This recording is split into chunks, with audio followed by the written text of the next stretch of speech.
Oliver Treadson, o Bloody Face de American Horror Story Asylum, tem o mesmo mote de criação que muitos personagens clássicos da cultura pop. Dentre eles, Leatherface de O Massacre da Serra Elétrica, Hannibal Lecter de O Silêncio dos Inocentes e também Norman Bates de Psicose. O serial killer Ed Gein é um dos assassinos mais famosos da história, e este também inspirou Bloody Face de American Horror Story.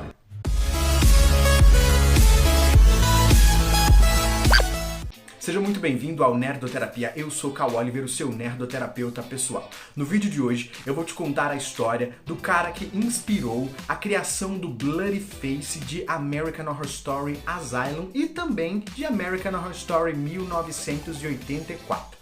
Então dessa vez a gente vai dar um salto temporal, porque o personagem aparece em duas temporadas diferentes. Aqui no Nerdoterapia nós já fizemos antes um vídeo sobre Edward Gein, quando eu contei a história real de O Massacre da Serra Elétrica. Entretanto, era a versão anterior do canal, e agora nessa nova versão eu achei que merecia uma repaginada pro vídeo. Espero que vocês gostem. Mas lembre-se também de se inscrever aqui no canal, deixar o seu like e dar aquela força, compartilhando este vídeo com seus amigos. Edward Theodore Gein, natural de Wisconsin, nos Estados Unidos, nasceu em 1906. Era filho de George e Augusta Gein. Ele tinha um irmão mais velho chamado Henry. Os seus pais se detestavam. George era um pai alcoólatra e violento, enquanto a mãe, Augusta, era uma fanática religiosa que se recusava a se divorciar do marido por causa de suas crenças puritanas. Gente, foi bem Flor de Lis, né? Assim, a vida copiando a arte. A família vivia em uma pequena fazenda situada nos arredores da pequena cidade de Plainfield, e os irmãos cresceram sob o forte domínio da sua mãe, que acreditava que a sua missão como mãe era proteger os meninos de estranhos.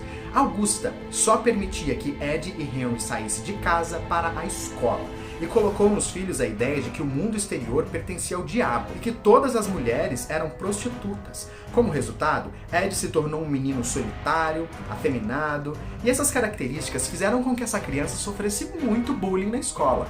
Então, em 1940, George, o pai dos meninos, faleceu e aí os jovens foram obrigados a começar a trabalhar para ajudar nas despesas de casa. Segundo algumas fontes, naquela época, Henry, o irmão mais velho do Ed, começou a rejeitar abertamente as ideias da mãe que tentava controlar ele. No início de 1944, o rapaz morreu num estranho incêndio. O mais estranho é que o Ed informou que o irmão havia desaparecido. A polícia ficou bem sem saber o que aconteceu. E aí o Ed estava ajudando nas buscas. No meio dessa busca, eles encontram o corpo dele. Só que o Ed leva eles diretamente para o corpo dele. Descobriram depois, através da perícia, que uma fratura na cabeça do irmão dele havia nocauteado ele. E que a fumaça do incêndio havia matado. Mas não necessariamente que o irmão simplesmente desapareceu. A polícia na época não associou o assassinato nem ao Ed nem à mãe. Ed passou a viver sozinho com Augusta, que era a mãe dele, e ele era muito devoto à mãe, exatamente como Norman Bates em Psicose. Porém, menos de 2 anos depois da morte de Henry, em 1945, a mãe, Augusta, também morreu.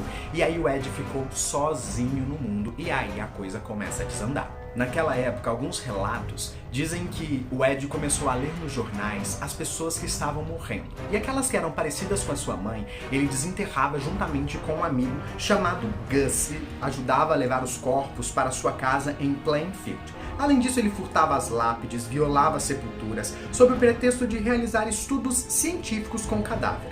O seu amigo era enganado, ele auxiliava cegamente o Ed. Em casa, o Gein pegava os corpos e anatomizava, guardava algumas partes dos órgãos, principalmente os órgãos femininos.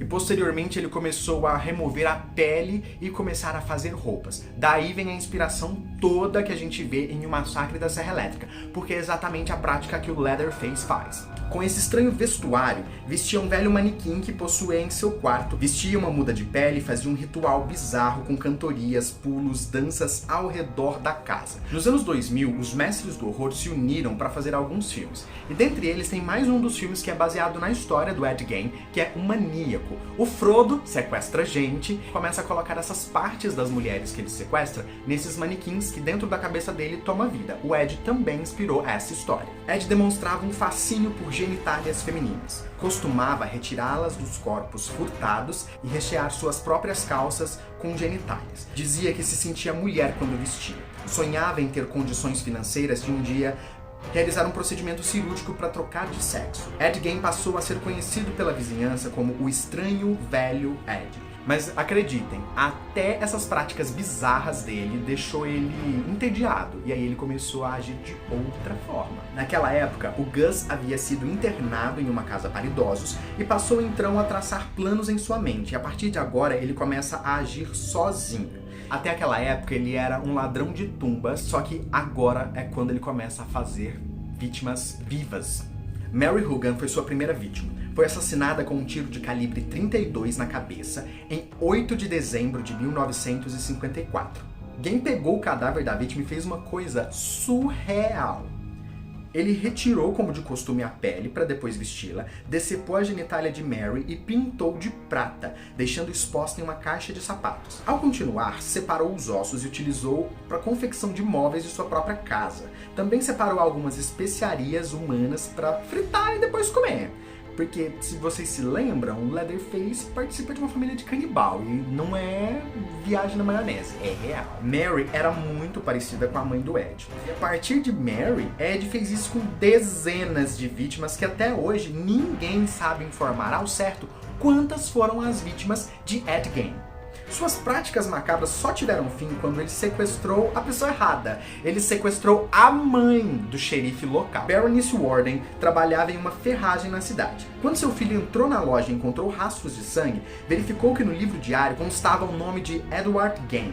Foi até a fazenda do cara e não encontrou. A partir desse momento que ele vai na fazenda do Ed e não encontra nada, nem o Ed, ele vai nas fazendas vizinhas para tentar procurar e descobrir alguma coisa. Como o assassinato ainda não havia sido vinculado pela imprensa, nem pela própria polícia, o Ed foi preso na mesma hora quando ele foi encontrado. Ele foi encaminhado pelo xerife até a sua residência para ele ser inquirido. Eles ficaram chocados com o que viram. Berenice estava pendurada de cabeça para baixo, fincada num gancho de açougue, sem cabeça e sem intestinos. Posteriormente, foram encontrados tudo isso em uma caixa.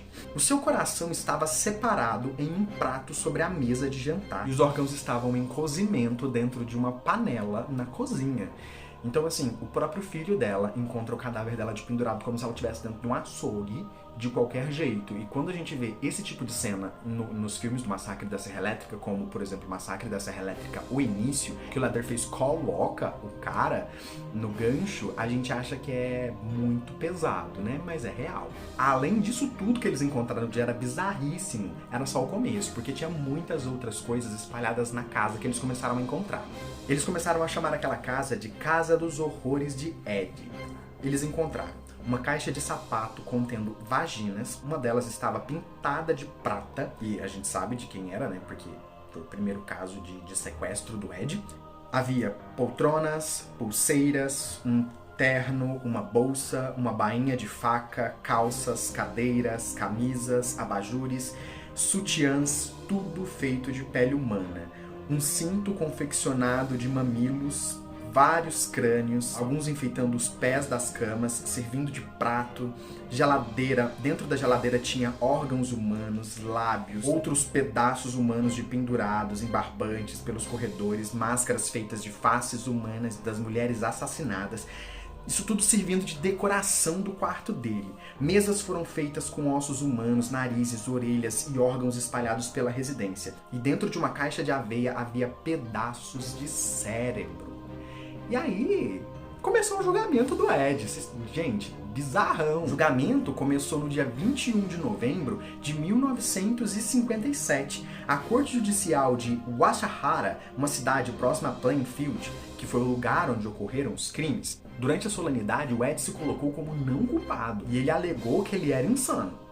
Fato, gente, o que é isso? Ninguém faz isso em plena sanidade, né? Naquela época, ele foi considerado mentalmente incapaz e foi considerado insano. E aí ele foi para uma instalação médica na cidade de Waupun, em Wisconsin. Após passar 10 anos nessa instituição médica, o Ed foi considerado apto a ser julgado novamente. Em 14 de novembro de 1968, ele teve um julgamento que durou uma semana. A defesa continuava insistindo que ele era insano, mas as acusações sustentavam de que o carniceiro tinha plena consciência de todos os crimes que ele cometeu. As evidências materiais, os depoimentos, as testemunhas e até a confissão do próprio Ed levaram ao júri a aceitar outro veredito. O Ed foi considerado culpado de assassinato em primeiro grau. Após alguns dias, o magistrado Robert Goldman, mesmo tendo perdido o caso, a defesa conseguiu colocar ali dentro da cabeça do juiz uma semente de dúvida. E aquilo fez levar o Ed de novo para a mesma instituição, Mendota Mental Health Institute, um hospital psiquiátrico gerenciado pelo Departamento de Serviço de Saúde de Wisconsin, onde ele ficou durante bastante tempo até o fim da vida dele. Era considerado paciente modelo. Você lembra de ouvir isso em algum lugar? Paciente modelo é o Hannibal Lecter em O Silêncio dos Inocentes. Então, se você perceber, os pedaços da história dele inspiram filmes diferentes porque os filmes se concentram para se dedicar a essas questões específicas. A criação dele e a devoção à mãe inspirou Psicose, as obras de arte que ele fez com aqueles corpos inspirou O Massacre da Serra Elétrica, e o canibalismo e esse bom comportamento dele inspirou o Hannibal Lecter. Inclusive, dentro da instituição, a maioria das pessoas que cuidavam do Ed falavam que se todos os pacientes fossem como ele, seria muito mais fácil lidar com todos. Mas outros funcionários costumavam se queixar. Falavam que ele olhava com um olhar muito estranho para todos eles, com um olhar fixo o tempo todo, que eles morriam de medo. Com câncer, Ed morreu no dia 26 de julho de 1984 em virtude de uma insuficiência cardíaca e respiratória. Foi enterrado no cemitério de Plainfield, próximo à sua mãe. E por ironia do destino, ele havia sido enterrado no mesmo lugar, assim, tipo, do lado da mãe dele, lá no cemitério de Plainfield, e das sepulturas que ele havia aberto. Ao longo do passar do tempo, outras pessoas vandalizaram a cova dele, roubaram a lápide dele, fez tudo o que ele fez com todo mundo enquanto ele estava vivo. Essa história é uma das histórias mais bizarras desse universo dos serial killers, porque ela serve de mote de inspiração para diversas obras da cultura pop e obras tão marcantes que vem tendo remakes e séries, assim como Hannibal teve O Silêncio dos Inocentes, Dragão Vermelho, a série e vários outros personagens. Quando a gente pega Leatherface, que teve todos aqueles massacres da Serra Elétrica diferente, e agora vai ter mais remake. Então o Ed não para de inspirar com essa história bizarra essas outras histórias. Se você gostou desse vídeo, lembra de clicar aqui embaixo, se inscrever no canal, deixar aquele like e recomendar esse vídeo para os seus amigos. Aqui no Nerdoterapia nós temos vídeos todos os dias. Eu sou Cal Oliver e este foi o Nerdoterapia. Até amanhã!